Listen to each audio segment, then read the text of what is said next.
Welcome back to Your Real Estate Voice with Barb Schlinker. She is the host of the program, and she is your real estate voice.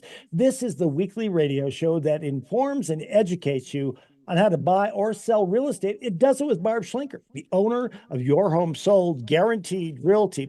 Barb, a lot of people go off those automated valuations like they see on Zillow to try to determine what their home is worth. Many people don't trust those online valuations, and often the data, like a home size, bedrooms, bathroom count, is inaccurate. So, how does a home seller know how to figure out their home's value and where to price a home to get the very most money out of what, for most people, is the biggest investment of their life? Well, Richard, I don't know how Zillow positioned themselves as the expert in real estate about home value, but a lot of people don't know that both Zillow and Open Door lost $1 billion overpaying for homes and then trying to go on and flip them. $1 billion is a lot of money. And I remember, during that, especially 2021, that's when Zillow kind of figured it out and stopped buying homes. Now, if you go on the Zillow site, go, oh, want to offer here? They're connecting to Open Door. And so, but their offers are much lower than they were. But I remember going on appointments and meeting with would-be home sellers that had already submitted their home to Zillow. And they said, oh, well, Zillow offered me this much. And I looked at them and said, you should take it, because I knew it was more than what the market could command. And so once that happened, they probably didn't change their quote value. They call it an algorithm, which is some sort of super secret formula on how they come up with home values. But many times they're not accurate. Many times the data, the size of the home, the inclusions of the home are not accurate. Many times the amenities in the home, they don't know how many improvements you put in your home or anything like that. So it's kind of crazy to go by that. You can look on Zillow. You can also look on realtor.com and put your address up in there. They have consumed every address in the tax records into these websites. So if you go up on realtor.com, put your address in there and scroll down, it'll say real estimate or something like that. And it gives you three wholly different opinion of values, and the spread could be as much as $100,000. So they have no idea. That's why I think it's going to be sometime in our lifetime when it's going to be all real estate and all real estate sales and transactions are going to be solely on the internet. Because I know from our own experience, we went down and helped our son buy a home where he's stationed in the Marines out there at 29 Palms. And we were originally trying to find a rental property, but what a lot of the renter landlords try to do is they try to match the rent rates close to the housing allowance. But most of the military guys would like to make a small profit on the housing allowance that they're getting. So I think right now it's like 1,800 a month in that area. So of course, almost every place we saw for rent was $18, $19, $2,000 a month. And they were just junk. So I finally convinced my husband to let us, pitch in together and actually buy a home, something that's a little bit nicer. And we got a good deal on it. We did have to use Zillow, but buyers use Zillow as a way, and tenants as a way to go kind of screen out homes. So they might look good online, but then you drive and look in front of it when you're sitting right there on the street, and it's like, oh, no, this isn't even close to what I thought I saw in the pictures. So I think we're a long way off from it being a whole online business. I know that's what Zillow really wants, and they want to take over the real estate world. But I guarantee you many times they are way off as far as home values. So pricing a home correctly can mean the difference between your home selling for top dollar or your home sitting on the market week after week, buyers picking it apart and waiting until you find the right buyer and probably having to reduce the price to get the right buyer. And here's the thing, is that these days, because everything's available online, including the pricing history, the buyers will not even try to negotiate. They won't even try to drive by if they're finding other bargains out there that represent their budget. If the price is too high, because I get that objection all the time from sellers. Hey, why don't we price it realistically? And they're like, no, we want to price it for negotiating room. And if you put in too much negotiating room, they won't even look at it. And so that's a problem. If they don't look at it, they're not going to make offers. But if you price it right, you're going to get more showings, you're going to get more offers. And having more choices as a seller is a much bigger benefit than having it sit on the market for a long time. And according to the National Association of Realtors, if you don't price your home realistically, probably within the first 30 days of being on the market, and you have to slowly, slowly, slowly walk the price down, you're actually going to net less money. You're better off being priced out of the gate correctly. So let's take a look at pricing issues. So in general, if you price your home too low, you definitely will get offers that are low. You'll get some offers that are at asking price, and some will get it and they'll see that other homes around are priced higher, and this represents a really good deal. So they'll come in and make their best offer. So you will get, if you price your home too low, a bit of a situation where some buyers are going to come in and asking and think that you will accept that. You don't have to accept any offer. That's another myth out there. People think that they have to accept any offer, and they don't. In general, pricing a home realistically versus optimistically gets you the most money. Now, why do, even in today's world, some homes get bidding wars, some homes sit on the market, and it really is about how to position the home to get the most amount of money. Buyers, of course, care about affordability and payment. They're already out shopping for the home that fits their budget, and they're looking for certain things. They're looking for neighborhood, size, price range, all kinds of things. So last Memorial Day, I had fun working with a ex-Marine infantry officer and then subsequent CEO. He was real tough, very direct guy.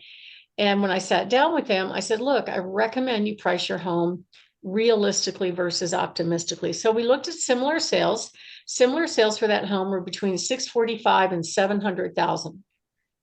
They priced at 650. Now there was nothing wrong with the home. It was in good condition, had updated kitchens and bath. It updated it back to open space, nice lot. But the 700,000 comparable sale was a lot more updated with tearing down walls and spectacular mountain views and the whole thing. So we didn't think we could compete with the 7.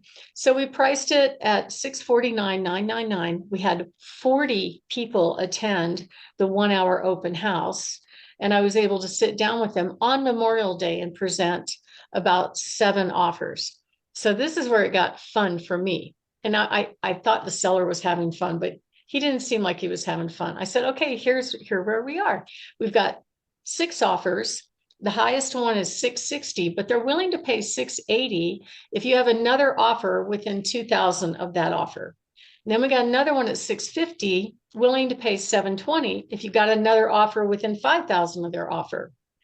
And I said, isn't this fun, Mr. Seller? And he looked at me, he goes, no, I asked you to get me the best price. And I'm thinking, wow, I was a little intimidated at first. I'm like, okay, fine. So I went back to both buyers and said, there's a lot of offers on the table. Yours is in the running, but the seller really needs to know what is your best and highest offer, because it's possibility they'll go with the other offer if we don't get the best number out of you. So the cash buyer at 6 that was willing to go to 680 bumped it up to 700, and the buyer getting a loan went from 720, bumped it up to 740. And he took the cash buyer only because he felt like we weren't sure that we were going to get an appraiser to agree that it was worth 740 or 720 really.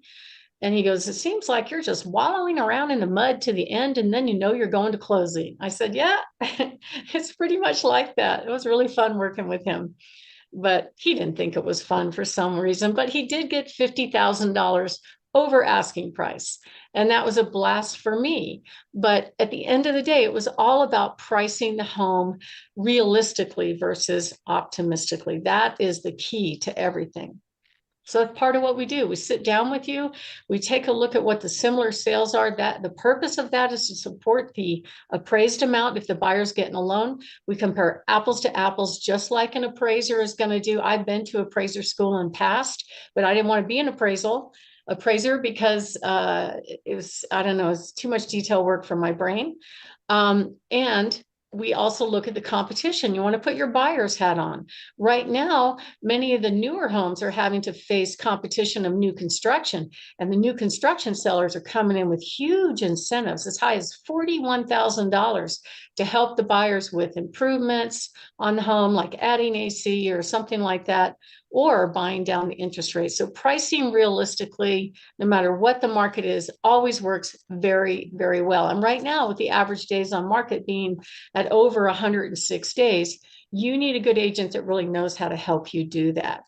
The other thing that is really, really important is that if you have condition issues, you want to price it on the low side of the market. I had a gentleman I sold last fall where he was facing having to put in a new boiler system and new air conditioning, and he just didn't have the resources, nor did he want to do that. So he goes, I just want to break even and get out of this. And I said, no, I think you can do better than that. So we priced it. It was a Broadmoor home in the low fives. It sold for $35,000 over that, and it went as is with no repairs. So he was happy as a clam. So those are the kind of things that we help our clients do. And you can tell once you're on the market whether or not your price is on target or off target. If you're not getting very many showings, you're probably 3 to 5% off. If you're getting showings but no offers, maybe 2 to 3%. If you're getting offers, you're within 1%. If you don't like the offers, or if you are getting offers, you're right on target, basically. So I've had all these examples recently, even with the rates going high, where I had the buyers make the right decision and their homes sold a lot faster for full asking price. And that is the key. Sellers control the price.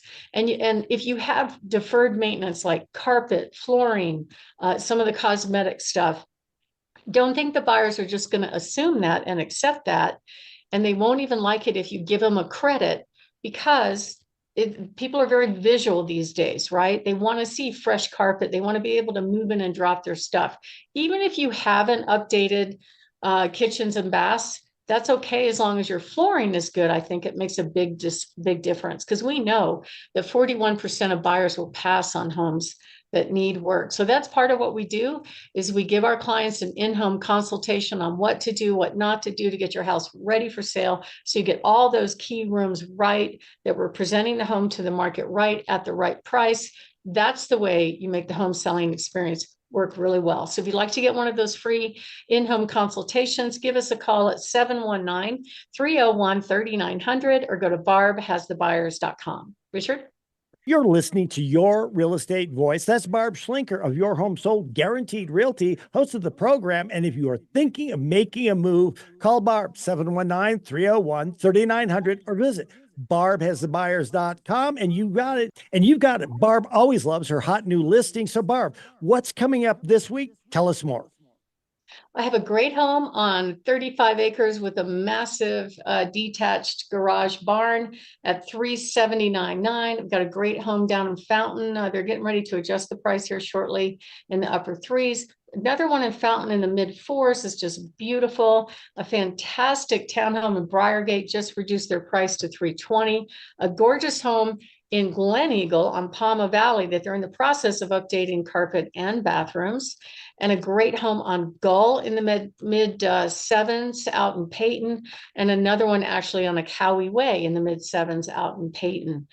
We also have a few more coming. We've got some sneak peek homes. So one of the things I'm offering right now to our potential buyers out there is to get them insider access to homes that we have coming up that might represent a good deal for them. And you can get insider access to all of our coming soon homes by going to barbhasthebuyers.com. Click on the button that says insider access, and we'd love to share those with you. Richard?